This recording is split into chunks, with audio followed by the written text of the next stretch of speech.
দর্শক, আপনাদের মনে থাকার কথা, গত সপ্তাহে ছাত্রছাত্রীরা যখন ঢাকার ট্রাফিক নিয়ন্ত্রণ করছিল তখন উত্তরায় বস্তা ভর্তি টাকাসহ একটি গাড়ি জব্দ করেছিল। গাড়িটি সরকারি স্টিকার যুক্ত ছিল এবং স্বরাষ্ট্র মন্ত্রণালয়ের সেখানে স্টিকার ছিল। তারপর এটির আর খুব বিশেষ ডেভেলপমেন্ট কিছু জানা যায়নি, অন্তত মিডিয়ার মাধ্যমে। তবে আমরা খোঁজ নেওয়ার নিশ্চয়ই চেষ্টা করব।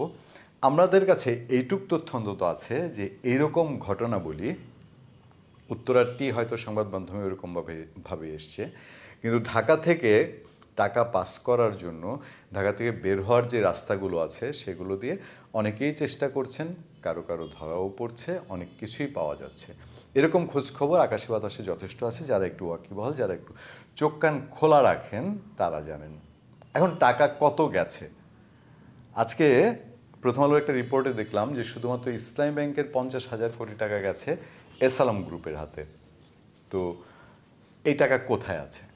এটা কি দেশে আছে? যদি দেশে থাকে তাহলে যারা এটা সরিয়েছেন তারা সরানোর চেষ্টা করবেন, আরও দূরে নেওয়ার চেষ্টা করবেন। আর যারা এর আগের খুবই চালাক এবং ধূর্ত, তারা ইতিমধ্যে কত হাজার কোটি টাকা দেশের বাইরে পাঠিয়েছেন, কত লক্ষ হাজার কোটি টাকা, এই সম্পর্কে কিছু পত্রপত্রিকার রিপোর্ট চলে এসছে। এটা লক্ষ হাজার কোটি টাকা বা এর চেয়েও বেশি হতে পারে। এবং সেই টাকা আলটিমেটলি আর দেশে ফিরবে কিনা, এই যে যারা দেশ থেকে পালিয়েছে, এর মধ্যে ওই পুলিশের সাবেক আইজিপি বলি, বেনজির আহমেদ বলি, বা এনবিআরের সাবেক সদস্য মতিউর রহমান বলি, অথবা যেই মন্ত্রী এমপিরা দেশের বাইরে পালাতে পেরেছেন, তারা কত টাকা দেশের বাইরে পাঠিয়েছেন এই সম্পর্কে আসলে কারো কোনো ধারণা রাখাও কঠিন, হিসাব করাও কঠিন। তবে এখন সরকার যে কথাটুকু বলছে, বা সরকারের মুখপাত্ররা যে কথাগুলো বলছেন, বা সরকারের দায়িত্বে থাকা মানুষজন যে কথাগুলো বলছেন, সেই কথাগুলো খুব সিগনিফিক্যান্ট।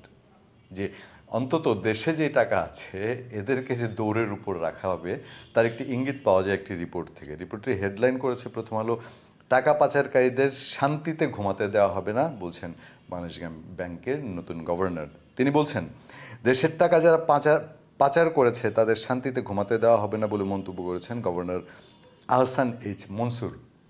তার মানে তিনি যারা টাকা লুট করেছে এবং পাচার করেছে দুদিক দিয়ে নিশ্চয়ই ইঙ্গিত করছেন যে লুট করে দেশে আছেন তাদেরকে তো আর আরামে থাকতে দেওয়া হবে এরকম নিশ্চয়তা দেওয়া যায় না। তাদের কাছ থেকে টাকা উদ্ধার করা না গেলেও আইনের ভিত্তিতে দৌড়ের উপর রাখা হবে, আমরা যেটি বলছিলাম।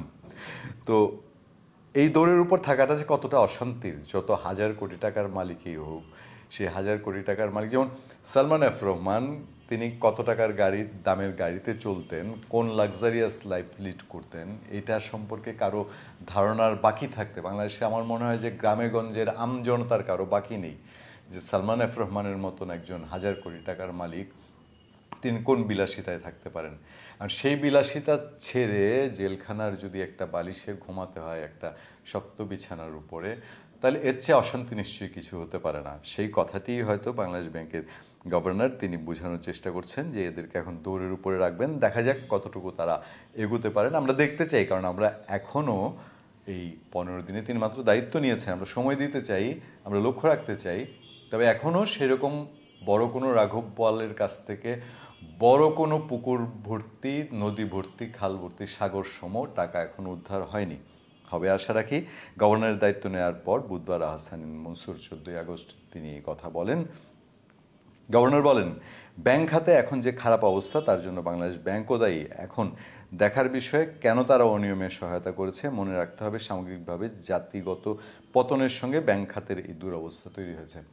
ইতিমধ্যে অসুস্থ এবং রুগ্ন অনেকগুলো ব্যাংক বন্ধ করে দেওয়ার আলোচনা উঠেছে এবং আপনারা জানেন যে অনেক ব্যাংকই প্রায় দেউলিয়া হওয়ার পথে, এবং মানুষের মধ্যে যেই একটি দ্বিধাদ্বন্দ্ব আতঙ্ক তৈরি হয়েছে, মানুষ যেভাবে হুড়মুড় করে টাকা তুলেছে, এবং এই কথা এখন অনেকবারই শোনা যায় যে অনেকেই ব্যাংকে গিয়ে তার মন মতো টাকা পাচ্ছেন না। এটার কারণ হচ্ছে গভর্নরের মুখে এসছে যে এর আগে বাংলাদেশ ব্যাংক কী করেছে এটার ফিরিস্তি দিতে গেলে আমাদেরকে আরও একটা বড় কন্টেন্ট করতে হবে। তবে সংক্ষেপে যদি বলি, শেষমেশ এসে যখন সাংবাদিকদের প্রবেশ নিষেধ করা হলো বাংলাদেশ ব্যাংকে, তখনই বোঝা গেল, সাংবাদিকরা যখন ইঙ্গিত করছিল যে ডাল মে কুচ কালা হে, যে ওই ঠাকুর ঘরে কেড়ে আমি কলা খাই না, যে বাংলাদেশ ব্যাংকের ওই উপরে উপরে বলে এই সেই করা হচ্ছে, বেসরকারি ব্যাংকের উপরে নজরদারি করা হচ্ছে, কিন্তু ভেতরে ভেতরে যা ছাড় দেওয়ার, ভেতরে ভেতরে ঋণ খেলাপিদের মাপ করার জন্য যে প্রেশার দেওয়ার, ভেতরে ভেতরে ঋণ খেলাপিদের বারবার ঋণ পুনর্তফসিল করার যে সুযোগ দেওয়ার, এগুলো বাংলাদেশ ব্যাংক কী পরিমাণ সে সময় করেছে, এটাও মনে হয় লিস্ট অনেক বড় হবে। এটা এক খাতায় পূর্ণ হবে কিনা আমি জানি না। মুদ্রাস্ফীতিতে বর্তমান মূল্য চ্যালেঞ্জ চিহ্নিত করে আহসানিস মনসুর বলেন এটা কমে আসবে, তবে আজই কমবে তা নয়, কিভাবে তা কমিয়ে আনা যায় সে ব্যবস্থা নেওয়া হবে, রিজার্ভ বাড়ানো, মুদ্রাস্ফীতি কমাতে কাজ করা হবে। এখন মুদ্রাস্ফীতি জন্যেই আমাদের বাজার মূল্যের এই অবস্থা। মানুষ আশা করছে হ্যাঁ বাজার মূল্য কমেছে, আওয়ামী লীগ সরকার ক্ষমতা থেকে যাওয়ার পর অনেক কিছু জিনিসের দাম কমেছে, কিন্তু এটা আরও মানুষের ক্রয় সীমার মধ্যে আসতে হবে। কারণ মানুষ অলরেডি তাদের যে, আমরা যদি কোভিড পরবর্তী সময় থেকে বলি, গত 3-4 বছরের যেই নাবিশ্বাস অবস্থায় পড়েছে, সেখান থেকে বাঁচতে হলে তাকে সেই ব্যালেন্সটা করার সুযোগ করে দিতে হবে, নাম্বার 1। নাম্বার 2 হচ্ছে রিজার্ভ। এখন এর আগে বাংলাদেশের প্রধানমন্ত্রী শেখ হাসিনা বলেছেন যে সবাই রিজার্ভ বিশেষজ্ঞ হয়ে গেছে, কিন্তু অরিজিনাল বাংলাদেশ ব্যাংকের এখন রিজার্ভ কত রেখে গেছেন শেখ হাসিনা, আর এখন কত আছে। আমরা বেশ কয়েকটি কন্টেন্টে বলেছি যে আমরা অন্তত এই জিনিসটা জানতে চাই যে তিনি কত রিজার্ভ রেখে গেছেন। কারণ মানুষের মধ্যে ধারণা আছে, অনেকেই বলেন যে রিজার্ভের অবস্থা এত খারাপ হওয়াতেই শেষতক এসে শেখ হাসিনা যতই এটাকে শক্তি প্রয়োগ করে তার ক্ষমতা ধরে রাখার চেষ্টা করে থাকেন, কিন্তু তিনি সফল হননি। একটা বড় কারণ ছিল আওয়ামী লীগ ক্ষমতা থাকবে না, এটার জন্য অনেকগুলো কারণ ছিল, সেটা তো আমরা ভবিষ্যতে আরও কন্টেন্টে আলোচনা করব, কিন্তু এটা একটা বড় কারণ ছিল যে মানুষের দ্রব্যমূল্য নিয়ন্ত্রণে রাখতে পারেনি, যে কারণে লক্ষ লক্ষ মানুষ রাজপথে নেমে এসেছিল, এবং রিজার্ভ ঠিক রাখতে পারেননি বলে দেশের অনেক কিছুই কন্ট্রোল করা যাচ্ছিল, মেনটেন করা যাচ্ছিল না।